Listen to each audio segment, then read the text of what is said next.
Hello everyone, स्वागत है आप सभी का आपके अपने इस YouTube channel struggle for education 563 में। प्यारे दोस्तों, आज के अपने इस वीडियो में हम रीजनिंग के 10 अति महत्वपूर्ण प्रश्नों को सॉल्व करने वाले हैं जो बार बार एग्जाम में पूछे जाते हैं। तो कॉपी और कलम के साथ बैठिएगा, सब कुछ समझाने की जिम्मेदारी हमारी है, सबको बेहतरीन तरीके से समझ में आएगा।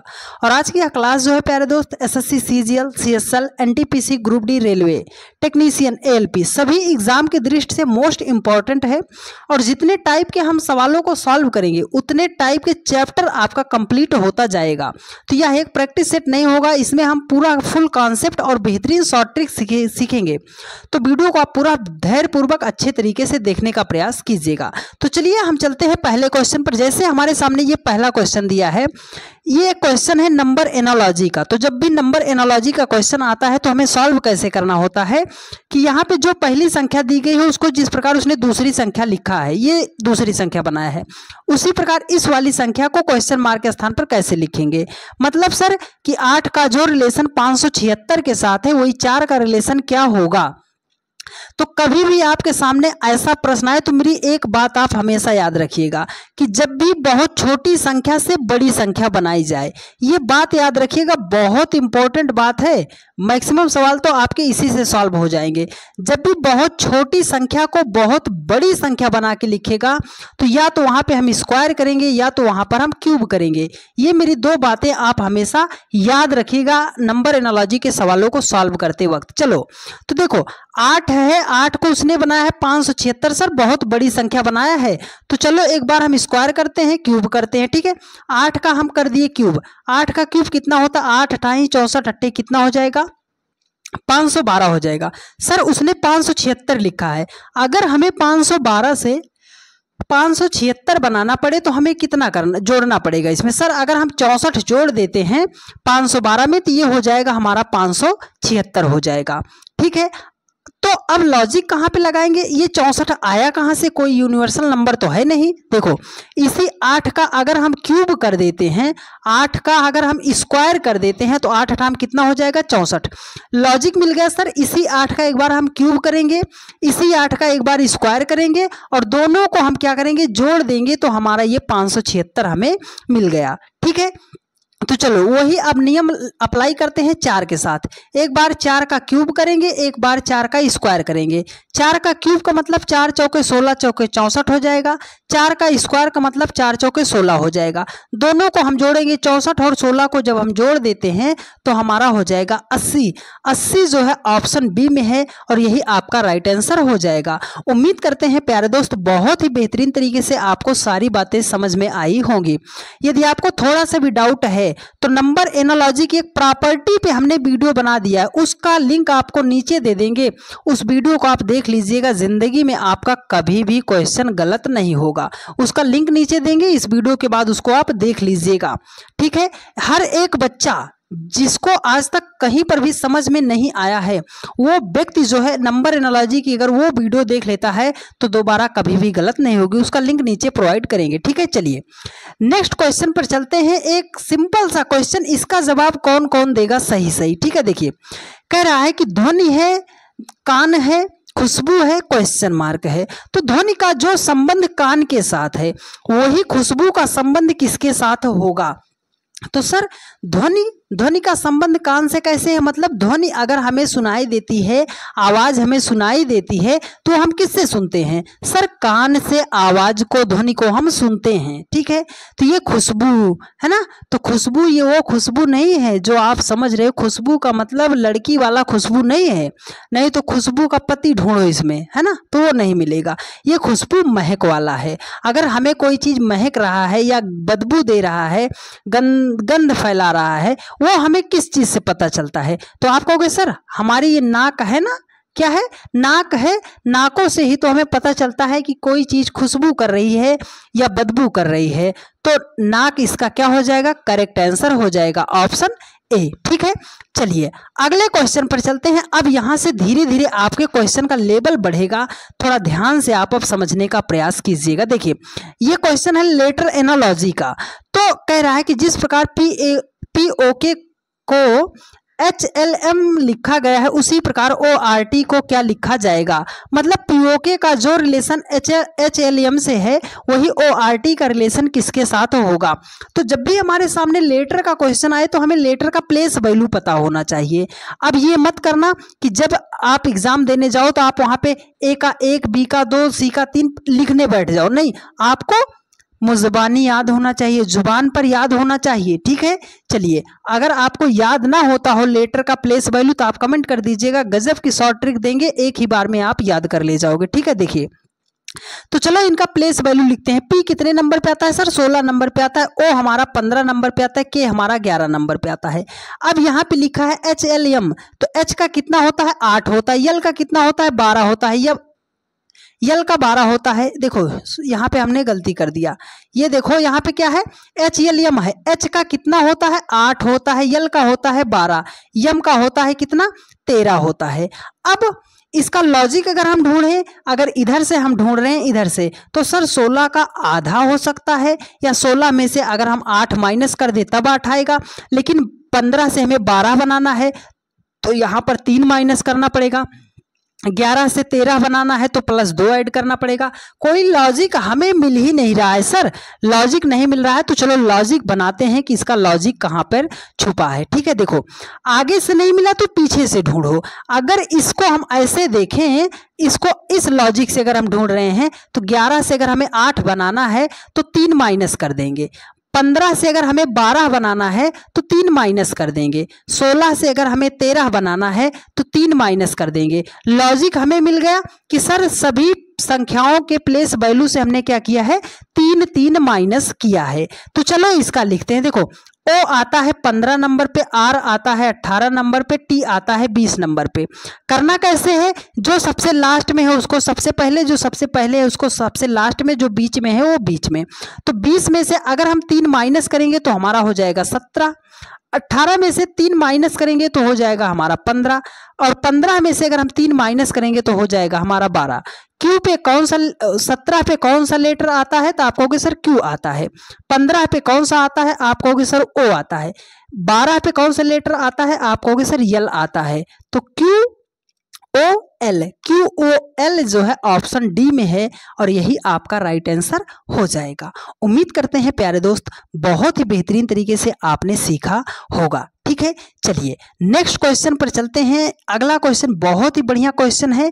कह रहा है कि विषम संख्या युग्म ज्ञात कीजिए। विषम संख्या युग्म ज्ञात कीजिए मतलब निम्न में से कौन सा सबसे अलग है, हमें वही निकालना है। तो मेरी आप बात याद रखिएगा, जब भी आपके सामने विषम युग्म निकालने की बात आए तो इतनी बात को आपको चेक करना पड़ेगा। सबसे पहले हम चेक करेंगे किसको? प्राइम नंबर को चेक करेंगे। किसको? प्राइम नंबर को चेक करेंगे, अभाज्य संख्या को चेक करेंगे। ठीक है, दूसरी बार क्या चेक करेंगे सर? स्क्वायर को चेक करेंगे, क्यूब को चेक करेंगे, तीसरे नंबर पे क्या चेक करेंगे? मल्टीप्लाई को चेक करेंगे और डिवाइड को चेक करेंगे। इतनी बात आपको पता होनी चाहिए, लेकिन प्राइम नंबर को पहले हम चेक करेंगे, स्क्वायर और क्यूब को चेक करेंगे। ठीक है, चलिए तो देखो अब यहाँ पे क्या है? 8 है, 8 को उसने 64 लिखा है। 8 से 64 कैसे बनाएगा सर? अगर 8 का हम स्क्वायर कर दे रहे हैं, 8 का स्क्वायर, तो 8 8 कितना हो जाएगा? 64 हो जाएगा। लेकिन 8 को उसने 512 बनाया है, तो कैसे बनाएगा? तो अभी हमने पिछले सवाल में देखा 8 से अगर हमें 512 बनाना है तो मतलब 8 का क्यूब किया है, तब जाके हमारा 512 हुआ है। 6 से अगर हमें 216 बनाना है तो आपको याद होना चाहिए कि 6 का क्यूब जो होता है वो 216 होता है। 6 छाम 36 छक्के 216। 4 को अगर हमें 64 लिखना पड़े तो 4 का हम करेंगे क्यूब। 4 का क्यूब मतलब 4 चौके 16 चौके 64 हो जाएगा। तो इसमें सबसे अलग कौन सा लॉजिक है सर? यहाँ पे 8 का क्यूब किया है, 6 का क्यूब किया है, 4 का क्यूब किया है। तो इन तीनों में क्या किया है? जो संख्या थी उसका उसने किया है क्यूब। लेकिन यहाँ पर क्या किया है सर? यहाँ पर तो उसने स्क्वायर किया है। तो सबसे अलग ही तो हमें निकालना था, तो ऑप्शन ए ही हमारा सबसे अलग हो जाएगा और यही आपका राइट आंसर हो जाएगा। ठीक है, चलिए अब नेक्स्ट क्वेश्चन पर चलते हैं। काफी लोगों ने कमेंट किया था कि सर ब्लड रिलेशन का क्वेश्चन हमसे बनता नहीं है। ऐसा तरीका बताऊंगा ना मेरे भाई कि आपके 100% सवाल बनने लगेंगे। लेकिन बहुत ही बेहतरीन तरीके से, बहुत ही ध्यानपूर्वक मेरी बात को समझना पड़ेगा। कॉपी कलम को कॉपी जो है कलम को अपने बंद कीजिए, पूरा ध्यान आपका स्क्रीन पर होना चाहिए, तब आपको बेहतरीन तरीके से समझ में आएगा। देखो, जब भी ब्लड रिलेशन का क्वेश्चन आए तो मेरी कुछ बातों को आप ध्यान में बिठा लीजिएगा और उसके बाद जाके आप किसी भी किताब का क्वेश्चन बनाइएगा, आपसे बनेगा। लेकिन बात क्या है सर, देखो जब भी ब्लड रिलेशन का क्वेश्चन आए तो इसको आप अपने ऊपर लेकर सॉल्व कीजिएगा। सर ऊपर रख लें? नहीं, ऊपर नहीं रखना, मतलब खुद से अपने ऊपर उसका संबंध बनाना पड़ेगा। ठीक है, देखो हमने ये मान लिया कि ये आप हो, ये आप हो, और जैसे ही बोला आपकी बहन, तो सर बहन तो हमारे ही समकक्ष है, आपका भाई वो आपके समकक्ष है, आपके मामा का भाई वो भी भाई है हमारा, हमारे ही जनरेशन का है, मामा की बहन, मामा की बेटी हमारी ही बहन लगेगी। ठीक है, जैसे ही आपको क्वेश्चन में दिखाई दे पिता, तो याद रखना तुरंत ये साइन आपके सामने बन जाना चाहिए कि एक पीढ़ी ऊपर, वो हम कहाँ पहुंचेंगे? पिता। जैसे ही फिर बोला पिता, तो तुरंत हम भागेंगे पिता, मतलब ये अगर हम हो गए और ये हमारे पिता के पिता हो गए तो हमारे क्या हो गए? दादा। लेकिन जैसे ही बोला चाचा, तो चाचा, सर ये तो हमारे पिता के भाई की बात कर रहा है, तो वो हो जाएंगे चाचा। अगर हमारे दादा के दादा या दादी की बात कर रहा है तो दादा यहाँ है तो दादी यहाँ हो जाएंगी, मतलब दो पीढ़ी की बात कर रहा है। अगर आपके बेटे की बात करें तो तुरंत आप अपने उसको नीचे भेजो, सर बेटा पहले हम आए हैं उसके बाद ही हमारा बेटा आएगा, तो वो एक पीढ़ी नीचे चला जाएगा। इतनी बात आपको पता होनी चाहिए कि जैसे ही पिता शब्द दिखेगा तुरंत आपके सामने ये एरो बन जाना चाहिए कि हमें एक पीढ़ी ऊपर जाना है। जैसे ही बेटा बेटी दिखे एक पीढ़ी नीचे चले जाओ। और जरूरी बात कुछ आपको बता दे रहे हैं कि जब भी मेल होगा, जब भी मेल होगा, पुरुष होगा तो उसको हम प्लस साइन से दर्शाएंगे, फीमेल होगा, महिला होगी तो उसको हम माइनस साइन से दर्शाएंगे, और जब भी कोई विवाहित युग्म होगा तो उसको हम डबल बॉन्ड से दर्शाएंगे।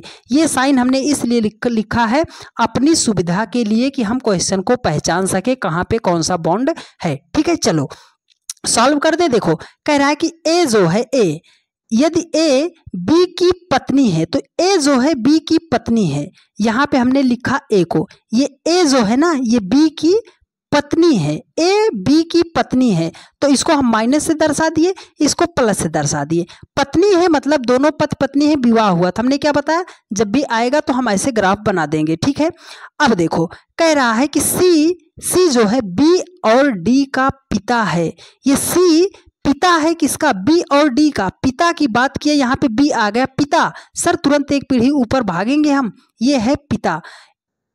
सी पिता है किसका? बी का और डी का। अगर डी का पिता है सी और बी का पिता है सी, तो मतलब उसका क्या होगा? या तो भाई होगा या तो बहन होगा। अभी तो नहीं पता, लेकिन आगे पढ़ते हैं। कह रहा है डी जो है ई का भाई है, ये जो डी है ना, डी भाई है किसका? ई का भाई है। डी जो है ई का भाई है, तो ये प्लस हमने बना दिया।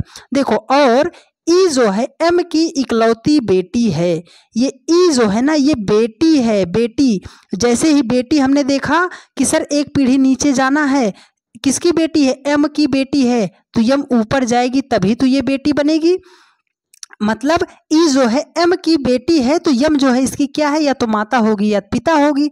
अब देखो अब इतने से आप ग्राफ फाइंड करो, इतने से। ठीक है, देखो ये सी प्लस है मतलब पिता है, बी डी ई का पिता हो गया, और ये ई जो है एम की बेटी है, मतलब ये क्या होगी? माँ ही तो बनेगी। ये आपका क्या हो जाएगा? डबल बॉन्ड हो जाएगा, ये हो जाएगा माइनस के साथ। ठीक है, देखो कह रहा है कि एम जो है ए से किस प्रकार संबंधित है, तो ये जो एम है ना वो ए का क्या लगेगा या लगेगी, आपको ये बताना है।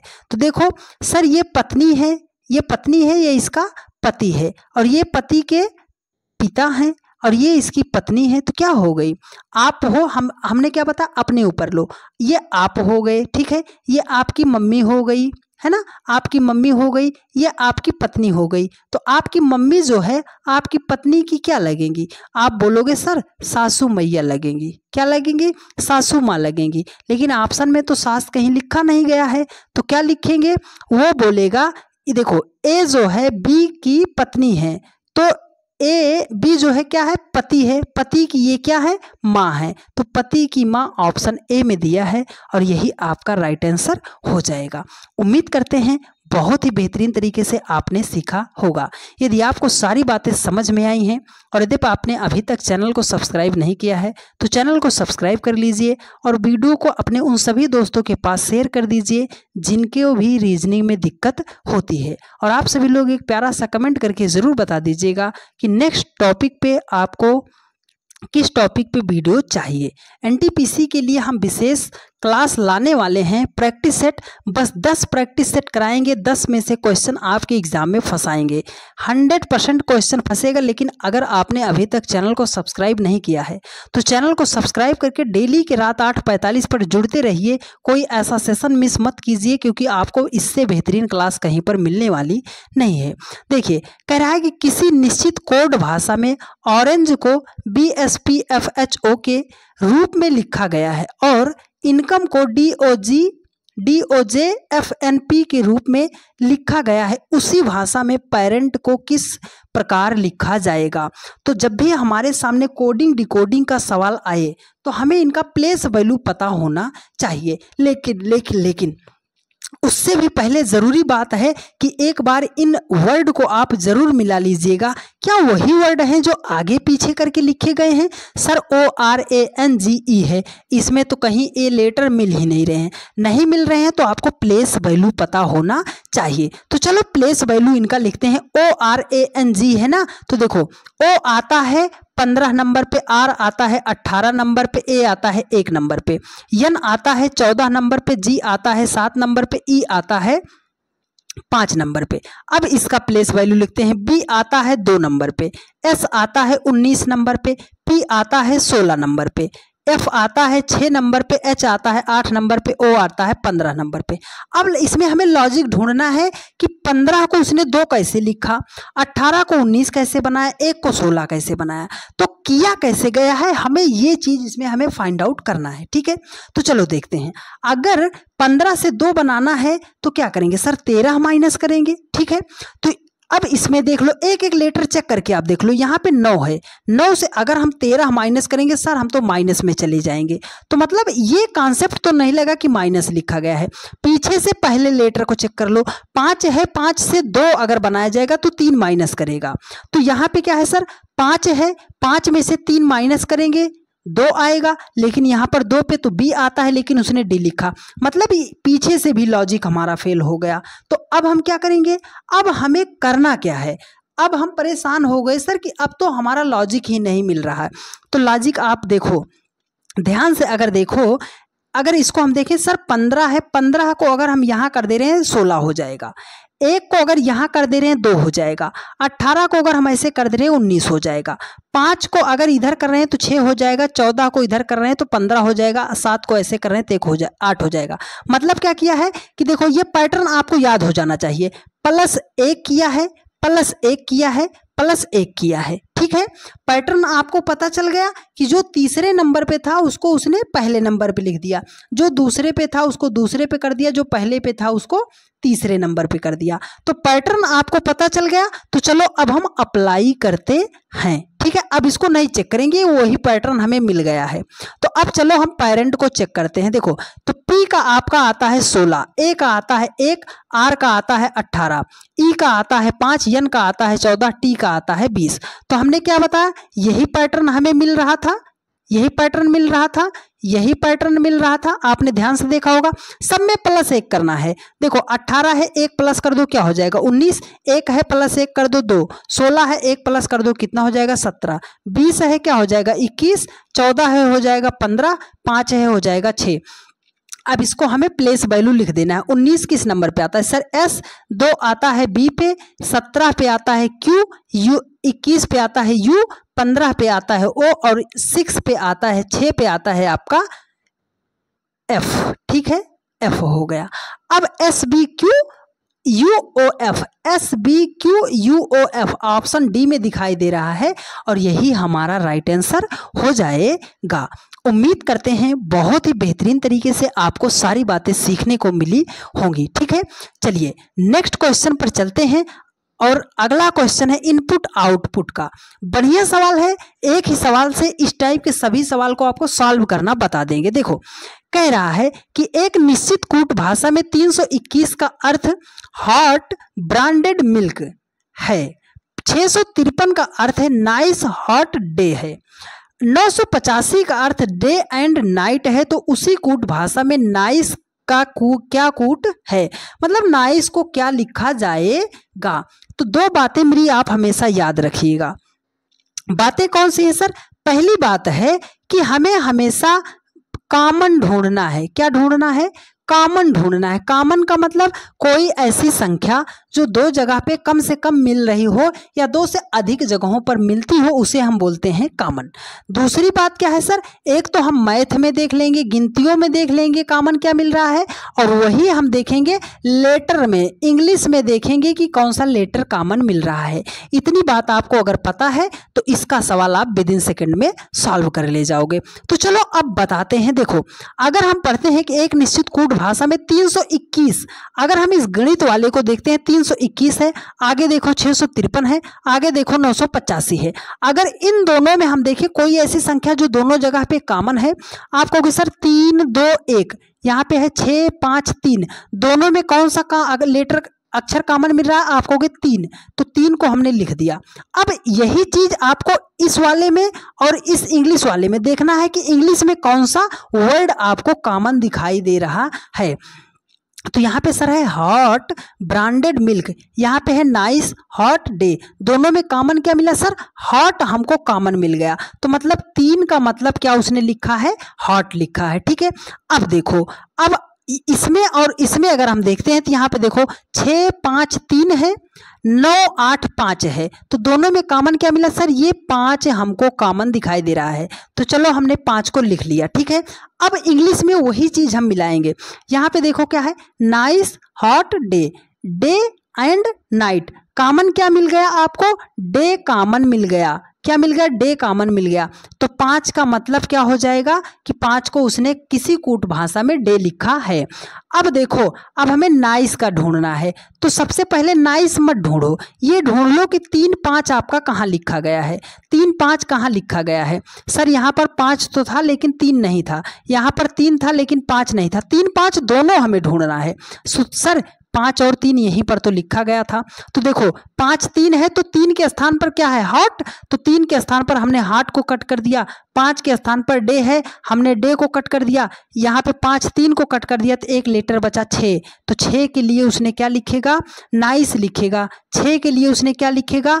नाइस लिखेगा। तो वो पूछ रहा है कि नाइस का कूट क्या होगा? तो सर नाइस का कूट क्या होगा? 6 होगा। 6 ऑप्शन डी में है और यही आपका राइट आंसर हो जाएगा। उम्मीद करते हैं बहुत ही बेहतरीन तरीके से आपको सारी बातें सीखने को मिली होंगी।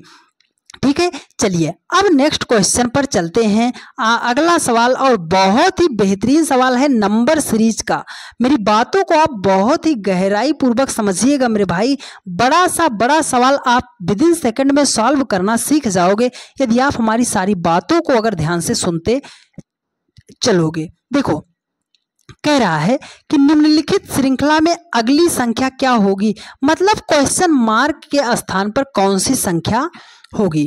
तो कैसे हमें सॉल्व करना है? जब भी आपके सामने ये शब्द याद रखना, श्रृंखला, सीरीज, जब भी सीरीज का क्वेश्चन आए तो मेरी एक बात याद रखना, जब भी छोटी संख्या से बड़े संख्या की तरफ जाया जाए, जब भी छोटी संख्या से बड़े संख्या की तरफ जाया जाए तो मल्टीप्लाई चेक करेंगे, स्क्वायर चेक करेंगे, क्यूब चेक करेंगे। यही 3 बातें आपको ध्यान में आनी चाहिए तुरंत।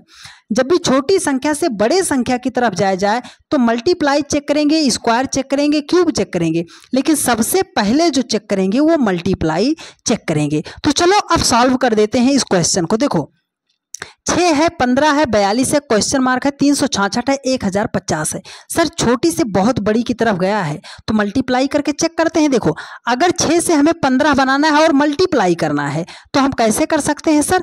अगर हम 6 को 2 से मल्टीप्लाई कर दें तो 6 दूनी 12 और उसमें हम जोड़ दें 3 तो 12 3 15 हो जाएगा। 15 से अगर हमें 42 बनाना है तो 15 तियां कितना हो जाएगा? 45 ज़्यादा हो गया सर। अगर 42 लाना है तो 3 माइनस करना पड़ेगा। ठीक है, अगर 366 से हमें 1095 पे जाना है तो क्या करेंगे, और मल्टीप्लाई करना है तो 366 को अगर हम मल्टीप्लाई 3 से करेंगे तो हमारा हो जाएगा 1098, और हमें 95 लाना है तो 3 माइनस करना पड़ेगा। सर लॉजिक तो कुछ नहीं मिल रहा है, यहाँ पर 2 से आपने गुणा कर दिया, 3 से गुणा किया, 3 घटा दिया, यहाँ पे घटाए यहाँ पे जोड़े हैं, तो मतलब इस लॉजिक से तो सवाल हमें सॉल्व नहीं करना क्या है, आइए आपका लॉजिक बताते हैं। देखो 15 से अगर हमें 42 बनाना है तो 15 को हमने 3 से मल्टीप्लाई किया, 15 तिया कितना हो गया, 45 हो गया, उसमें से 3 हमने माइनस कर दिया तो हमारा 42 हो गया। 366 को अगर हमने 3 से मल्टीप्लाई किया तो 1098 हो गया, और उसमें से हमने 3 माइनस किया तो हमारा 1095 हो गया। तो चलो वही लॉजिक 6 और 15 के साथ अप्लाई करते हैं। सर 6 को 3 से मल्टीप्लाई कर देंगे तो 6 त्रिक 18 हो जाएगा, 18 से 15 बनाना है तो 3 हम माइनस कर देंगे। तो लॉजिक हमें मिल गया कि जो यहाँ पर संख्या है उसको 3 से मल्टीप्लाई करो, 3 घटा दो। तो सर 42 है, 42 को भी हम क्या करेंगे, 3 से मल्टीप्लाई करेंगे और 3 हम माइनस कर देंगे। ठीक है, तो 42 तिया कितना होता है, 126 होता है। 42 तिया कितना होता है, 126 होता है, और 126 में से हमें 3 को क्या करना है, माइनस। 126 में से जब हम 3 को माइनस करते हैं तब हमारा हो जाएगा 123, 123 हो जाएगा। 123 ऑप्शन बी में दिया गया है और यही आपका राइट आंसर हो जाएगा। जब भी नंबर सीरीज का क्वेश्चन आए तो मेरी ये बात आप जरूर ध्यान दीजिएगा कि छोटी संख्या से बड़े संख्या की तरफ जाएगा तो मल्टीप्लाई, स्क्वायर और क्यूब तीनों बातें हमारे ध्यान में तुरंत आनी चाहिए। ठीक है, चलिए नेक्स्ट क्वेश्चन पर चलते हैं। अगला क्वेश्चन, ये क्वेश्चन है सिटिंग अरेंजमेंट का। जब भी सिटिंग अरेंजमेंट का क्वेश्चन आता है तो मैक्सिमम बच्चों को बहुत ज़्यादा टाइम लग जाता है, पर फिर भी बहुत सारे बच्चे तो सॉल्व भी नहीं कर पाते। ऐसा रामबाण तरीका बताऊंगा मेरे भाई, किसी एक सवाल से पूरे चैप्टर को अगर आपको सॉल्व करना ना आ जाए तब आप कहना कि सर हमें समझ में नहीं आया, लेकिन देखना बहुत ही ध्यानपूर्वक आपको पड़ेगा। तो चलो हम सॉल्व करते हैं। देखो 6 मित्र अमित, भुवन, चांद, डेविड, एमिली और फेडरिक एक गोल मेज के परितः केंद्र की ओर मुख करके बैठे हैं। कितने लोग हैं, 6 लोग हैं। तो मेरी आप एक बात हमेशा याद रखिएगा कि जब भी सिटिंग अरेंजमेंट का क्वेश्चन आए, जब भी क्वेश्चन सिटिंग अरेंजमेंट का आए तो 2 या 3 फिगर आप जरूर बनाइएगा। एक फिगर का सहारा लेकर कभी भी सॉल्व मत कीजिएगा।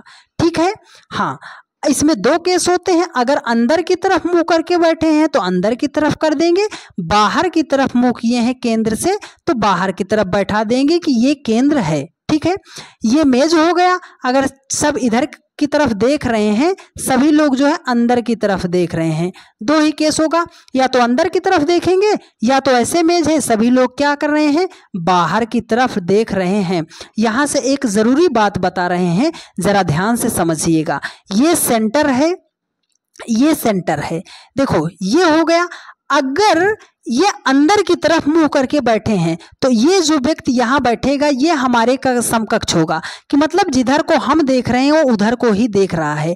तो इसका दायां मतलब हमारा दायां, इसका बायां मतलब हमारा बायां। तो सर सेंटर के उस पार जो चला गया वो तो अपोजिट हो गया। हाँ अपोजिट हो गया तो मतलब उसका बायां जो होगा, उसका बायां जो होगा हमारा दायां होगा, हमारा दायां जो होगा उसका बायां होगा। इतनी बात आपको पता होनी चाहिए। अगर सब लोग बाहर की तरफ देख रहे हैं, सर बाहर की तरफ देख रहे हैं, तो इसका मतलब है जो यहाँ पे व्यक्ति बैठा है उसका मुख जो है हमारी तरफ है, और जब हमारी तरफ है तो हमारी वो विपरीत हुआ, हमारे विपरीत हुआ। अगर वो बाएं कहेगा तो अपने बाएं मत जाना, उसका बायां आपके विपरीत हो जाएगा, उसका दायां आपके विपरीत हो जाएगा। इतनी बात आपको पता होनी चाहिए। ठीक है, चलिए अब सवाल को हम सॉल्व कर देते हैं। देखो कह रहा है कि 6 मित्र हैं, तो 6 मित्र हैं, हम इनको ऐसे बैठा देते हैं। फिगर हमेशा 2 या 3 जरूर बना लेना। ठीक है, अब देखो कह रहा है कि सभी लोग अंदर की तरफ मुंह करके बैठे हैं। आवश्यक नहीं है कि इसी क्रम में हो, मतलब आगे पीछे हैं। देखो कह रहा है कि अमित डेविड के बाईं ओर तीसरे स्थान पर बैठा है। देखो जो व्यक्ति यहाँ पर है ये अमित बैठा है। जब भी पहले व्यक्ति को बैठाने की बात आए, की पॉइंट है नोट कीजिएगा, तब सवाल एक बार में आप लगा पाओगे। जो पहला व्यक्ति बैठेगा उसको हमेशा यहीं से बैठाना, यही की पॉइंट है, इसको आप गौर कीजिएगा। जो व्यक्ति बैठेगा उसको आप यहीं से बैठाना और कहीं से भी मत बैठाना। देखो अमित जो है डेविड के बाईं ओर तीसरे स्थान पर बैठा है, तो डेविड हमें नहीं पता, हम सबसे पहले अमित को बैठाएंगे। अमित यहाँ बैठ गया और सभी लोग देखो अंदर की तरफ मुंह करके बैठे हैं ना, अंदर की तरफ मुंह करके बैठे हैं, तो डेविड के बाईं ओर तीसरे स्थान पर बैठा है, तो अमित मतलब जो है डेविड के बाईं ओर है, तो अमित का कौन सा होगा, दायां होगा। तो देखो डेविड को कहाँ पे बैठे, अगर डेविड को हम यहाँ पे बैठा दे रहे हैं तीसरा स्थान, तो देखो ये हो जाएगा हमारा डेविड बाईं ओर, तो एक स्थान, दो स्थान, तीसरा बायां इधर को होगा क्योंकि ये लाइन पार हो गई, उसका क्या होगा, अपोजिट हो गया। ठीक है, अब डेविड जो है भुवन के ठीक दाईं ओर बैठा है। ये जो डेविड है ना, ये डेविड भुवन के ठीक दाईं ओर, अगर हम भुवन को यहाँ पे बैठाएंगे तो सर इसका ये अपोजिट हो जाएगा, तो भुवन को हम यहाँ पे बैठाते हैं कि भुवन जो है हमारा डेविड जो है भुवन के ठीक दाईं ओर बैठा है, तो ये इसका दायां हो जाएगा। अब देखो भुवन जो है एमिली के बाईं ओर दूसरे स्थान पर बैठा है। ये जो भुवन है ना एमिली के बाईं ओर दूसरे स्थान पर, तो इधर तो सर इसका बायां हो जाएगा। भुवन एमिली के बाईं ओर, तो एमिली को अगर हम यहाँ बैठा रहे हैं, एमिली इसको एम कर दे रहे हैं, एमिली के बाईं ओर, तो पहला स्थान दूसरा स्थान, एमिली के बाईं ओर दूसरे स्थान पर बैठा है। देखो चांद फ्रेडरिक के दाईं ओर दूसरे स्थान पर बैठा है। चांद जो है फ्रेडरिक के दाईं ओर दूसरे स्थान पर बैठा है। अगर हम चांद को यहाँ पे बैठा दे रहे हैं तो इधर तो कहीं गए भी नहीं है, तो चांद को हम यहाँ पे बैठा रहे हैं, ये हमारा हो गया चांद। ये फ्रेडरिक के दाईं ओर दूसरे स्थान पर, तो एक ही आपका बचा किसके, फ्रेडरिक के, यहाँ पे एफ है, फ्रेडरिक के दाईं ओर पहला स्थान दूसरा स्थान दाईं ओर बैठा है। देखो कह रहा है कि अमित के दाईं ओर दूसरे स्थान पर कौन बैठा है, तो सर अमित है, ये अंदर की तरफ देख रहा है, तो मतलब इसका दायां जो होगा वो हमारा दायां होगा। तो दूसरे तरफ कौन बैठा है, सर ये पहला नंबर, ये हो जाएगा दूसरा नंबर, दूसरा नंबर BHU भुवन है, तो अमित के दाएं दूसरे स्थान पर कौन है, भुवन है। भुवन ऑप्शन बी में है और यही आपका राइट आंसर हो जाएगा। हम थोड़ा सा टाइम इसलिए ले रहे हैं मेरे भाई कि मेरी क्लास का सिर्फ एक ही मकसद है कि जिस बच्चे को आज तक कहीं पर भी समझ में नहीं आया हो, वो व्यक्ति इस क्लास को देखने के बाद ये ना कह पाए कि सर हमें आज समझ में नहीं आया है। बस इतनी अपनी क्लास का मकसद है। जो मेरे भाई तेज हैं, जिनको क्वेश्चन बन जा रहा है, थोड़ा सा पेशेंस रखिए कि उन भाइयों को भी आप अपने साथ लेकर चलिए कि जो आपसे कमज़ोर हैं। ठीक है, चलिए नेक्स्ट क्वेश्चन पर चलते हैं। आज का सबसे बढ़िया सवाल, और ये क्वेश्चन है मिसिंग नंबर का। मिसिंग नंबर का प्रश्न जब भी आएगा, वर्ग में दिया होगा, स्क्वायर में दिया होगा, क्वेश्चन मार्क ज्ञात करना होगा। मेरी बात को गौर से समझिएगा, मेरी बात को गौर से समझिएगा। कुछ की पॉइंट बता रहे हैं सवाल को सॉल्व करने का।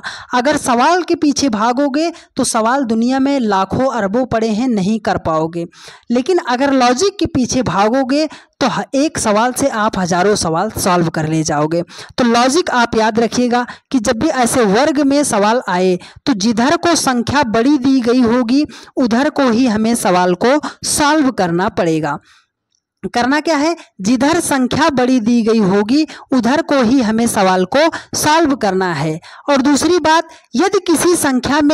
यदि किसी सवाल में कोई ऐसी संख्या दिखाई दे जिसका हम स्क्वायर रूट, क्यूब रूट निकाल सकते हैं, उनको सबसे पहले हाईलाइट कर लेंगे। तो ये दो बातें अगर आपको पता हैं तो बिना सवाल सॉल्व किए ही 80% आपका सवाल सॉल्व हो जाएगा। तो चलो अब यहाँ पे हम अप्लाई करते हैं। ठीक है, देखो अगर एक ऑप्शन यहाँ पे आप ई बना लीजिएगा, ऑप्शन 64 कर लीजिएगा। देखो संख्या किधर बड़ी दी गई है, अगर इस रो में हम देख रहे हैं इधर को, ठीक है, 64 आप याद रखिएगा। 8 है, 27 है, क्वेश्चन मार्क है। अगर इधर देख रहे हैं 7 है, 2 है, 3 है, 9 है, 5 है, 7 है। सर संख्या किधर बड़ी दिख रही है, अगर इस रो में हम देख रहे हैं 8 है, 7 है, 9 है, 27 है, 2 है, 5 है, 3 है, 7 है, किधर बड़ी दिख रही है? आप कहोगे सर 8, 27 सबसे बड़ी तो संख्या इधर को दिख रही है, तो इधर को ही हमें सवाल को सॉल्व करना है। ठीक है, इधर संख्या बड़ी दिख रही है या ऊपर को संख्या बड़ी दिख रही है? सर इधर को संख्या बड़ी दिख रही है। आई बात समझ में? चलो अब सॉल्व कर देते हैं। इस 64 को आप याद रखिएगा। ठीक है, देखो और दूसरी बात हमने क्या बताया था, कोई ऐसी संख्या दिखाई दे जिसका आप स्क्वायर रूट, क्यूब रूट लिख सकते हो, उसे आप हाईलाइट कर लो। देखो अगर 8 को हम लिखना चाहें तो सर क्या लिख सकते हैं, 2 का क्यूब लिख सकते हैं। उसी प्रकार 27 को लिखना चाहें तो 3 का क्यूब लिख सकते हैं। ठीक है, अब आप देखो 7 और 9 से आपको 8 नहीं बनाना, 7 और 9 से आपको 2 बनाना है। सर 7 और 9 से हमें 2 बनाना है, कैसे बना सकते हैं? तो अगर आप कंपटीशन की तैयारी कर रहे हो, वाकई कंपटीशन की तैयारी कर रहे हो, तो इतना तो आपको ध्यान में पड़ना ही चाहिए कि 7 और 9 से अगर हमें 2 बनाना है तो 9 में से हम 7 को माइनस कर देंगे, तब जाके हमारा 2 बनेगा। ठीक है, और उसी 2 का अगर हमने क्यूब कर दिया है तो ये 8 आ गया है। लॉजिक मिला? चलो इसके साथ अप्लाई करते हैं। 5 से 3 क्यूब हो गया, तो 5 और 2 से हमें 27 नहीं बनाना, हमें 3 बनाना है। तो 5 और 2 से हमें 3 बनाना है, तो 5 में से 2 को माइनस करेंगे, हो जाएगा हमारा 3, और उसी 3 का अगर हम क्यूब कर देंगे तो 3 त्रिक काम 9 त्रिक कितना हो जाएगा, 27 हो जाएगा। लॉजिक हमें मिल गया है सर। तो चलो 7 है, 3 है, 7 में से आप 3 को माइनस कर दो, कितना हो जाएगा 4, और सब संख्या का क्यूब किया था तो 4 का भी हम कर देंगे क्यूब। और 4 का क्यूब का मतलब है कि 4 गुणे 4 गुणे 4, 4 चौके 16 चौके हो जाएगा आपका 64 हो जाएगा। 64 ऑप्शन आपका ई में है और यही आपका राइट आंसर हो जाएगा। उम्मीद करते हैं प्यारे दोस्त बहुत ही बेहतरीन तरीके से आपको सारी बातें समझ में आई होंगी। यदि आपको समझ में आई हैं और यदि अभी तक भी आपने चैनल को सब्सक्राइब नहीं किया है तो चैनल को आप सब्सक्राइब कर लीजिए। और हमारे जितने भी भाई हैं वो हमें पता है मेरे भाई कि आप सभी लोग हमें बहुत ज़्यादा दिल से सपोर्ट कर रहे हो, हमारी वीडियोज़ को शेयर कर रहे हो। तो आप सभी लोगों से हम्बल रिक्वेस्ट है, जितना भी ताकत आप लगा रहे हो शेयर करने में, उसका दोगुना ताकत आप लगाओ। NTPC के लिए हम आपको 10 मॉडल पेपर ऐसा देंगे रीजनिंग का कि आपका 80 to 90% क्वेश्चन वही 10 मॉडल पेपर से फंसेगा। वो क्वेश्चन पेपर आपका हम देंगे 28 तारीख से देंगे। तो अभी से नोटिफिकेशन ऑन कर लो, चैनल को सब्सक्राइब कर लो और 8:45 की क्लास आप अपने जहन में बिठा लो कि 8:45 का क्लास हमें भूलना नहीं है। एक प्यारा सा कमेंट कर दीजिएगा कि आपको क्लास कैसी लगी है। मिलते हैं आप लोगों से नेक्स्ट वीडियो में। धन्यवाद।